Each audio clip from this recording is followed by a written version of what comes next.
dyskinesia? What is dyskinesia or dystonia? Ang dyskinesia or dystonia is ang patient kung bilang nagtiga.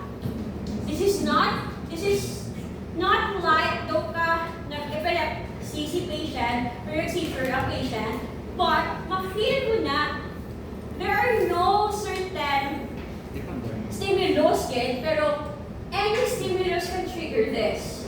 Such as, kung may pain si bata or natapad overstretch, makita mo nga ga-extend, bulbing and then matula pa na siya after. Okay? So what do we need to do about that? To avoid dystonia or to limit or to prevent dystonia, we do postural control in variety of position or weight down body part. What do you mean about that? It's either you stabilize the body part here and then you promote approximation. Okay? Or if si baby na what will you do? Get the baby out from a gravity position, hold the baby like this, and put the baby into this one to calm the baby down. Okay? Or what you need to do is, you hold the baby, but pinakamuko ka mo, anong rahon mo?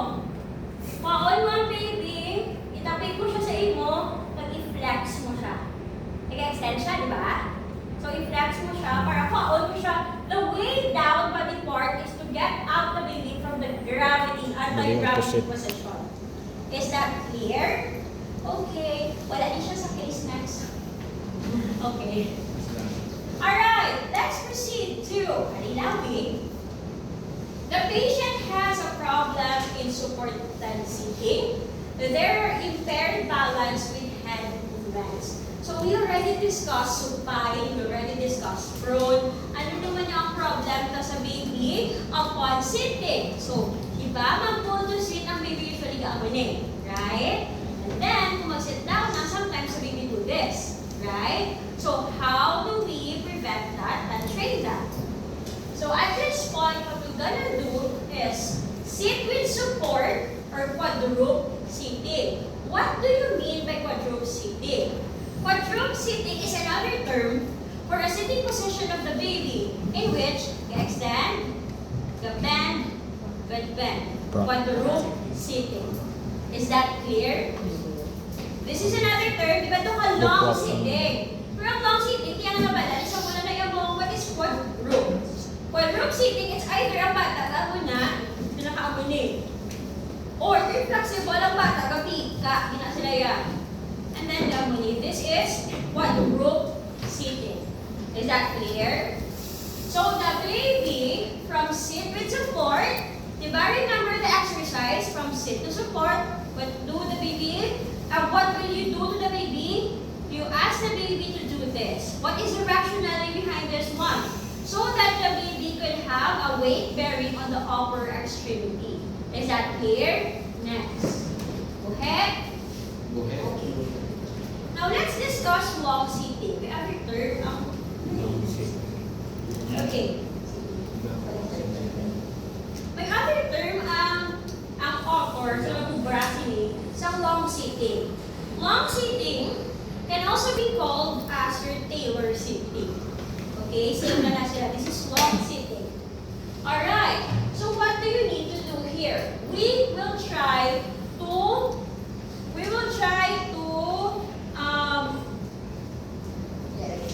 manage the child, or we will try to begin ang bata para maka-long sitting. Jen, release. Okay. The first thing that you need to do, you need to remember, ang mga bata, magpupo na sila po ganyan. And then, yes, please. Diba? Usually, wala ni sila sa control, ang inaubali nila sila muna sila. Diba?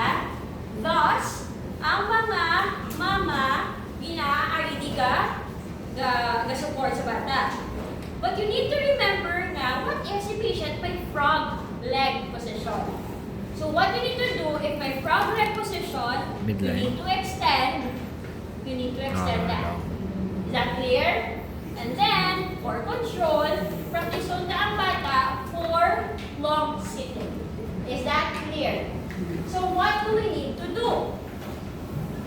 Usually, the patient leans against this one. Ay, hindi siya. This is a ball. This is a ball. Ay, ako na lang ang ball. I am the ball. Hihihit ko. I am the ball.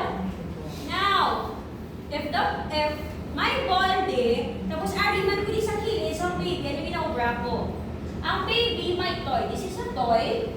Ang kinalan niya, kapitan. Okay? And you have to remember, para mag-train na ang bata, from here, may ball, ay may toy. Di ba kwaon niya ng toy? Mubrakon mo is, sometimes you raise your baby, push mo siya. With the ball, ay di ang ball. Okay lang? Ay di ball. Ay di, ang manin, ang muni siya. Clear? And then, i-push ang bata, kami na-try ito. Ma-reach na siya. Kung ma-reach na siya, lumabrakon yung bagay. Paon ko ang ball, ibalik ko din siya, lang mani. Pero ang bata, ano nang tendency sa bata? Labuton na gina ang ball. So, paano ito mag-progress? Sometimes, i-reach ito ba naman natin? Ikaw, resist ka dito. Okay? Alright, this is a progression. Again, we start with what? Ang bata, already galing niya siya. So, ang unang puntaan na is my toy to. From here, diba guys said, ipag-flex na siya, pinakaplan, lagi na push mo yung ball forward para makahelp ang bata at pakalula. Okay? Ipaon mo naman ang bata para ma-practice niya ma-sitting balance. Then after that, ask the patient to get the toy again. The progression is you resist. Is that clear? Are we good? Okay. Next. Alright. Next is, without the ball, mag-practice ka gyapon sa iya nga sitting. Usually, ang bata ang flexible na, no? Flexible ka. Ay, hindi. Ano mo po dad, sir? Ay, hindi. Alam? Prone and elbows, being ay, hindi na lang din. Okay na lang din. Nakalang. Ako po ito ni Watjil. Guys, next. For support. Okay. We are done with long sitting, tailor sitting, and then against the walk of the ball. Another exercises for the patient is to practice ang sitting head control with what? Ibaga mo niyang bata. Gamuni siya no. Usually, they're very flexible to do this. Right? Okay. So, what are we going to do? Si baby, either ga, amuni, your brain sitting. Okay? Or, ga, bika like that. And then, ang gagawin mo na sa ila para ma-practice ang head control, yung trunk control is this. Okay.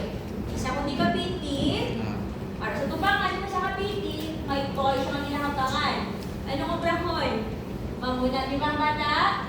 Diri pa lang, sa prone and elbows pa lang, i-compression ko na. Clear? Para mat-amat,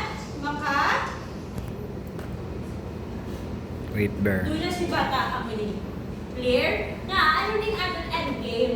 For the baby to Weight bear. push going sitting down. Is that clear? Again ha, normally, sa sitting, anong common ng mga posisyon sa bata kung wala sila control? Either gaan mo na sila, di ba? Or either ga-fall sila forward. Right? So our first exercises for trunk and head control is this. There is a toy there, there's another PT there to get the attention of the baby. And after that, we apply compression while the patient is prone on elbow. Then after that, we will ask the patient or we will practice the prone on hands para ma-hold the patient yung body up. Okay, another one, may toy tagyapon for the head control, and then you put compression again. Then after that, amat-amat. Sit. Paano magkapyot? Pasit si baby, kaya mabulig na siya push yung body pa up. Is that clear? Okay, next. Okay, another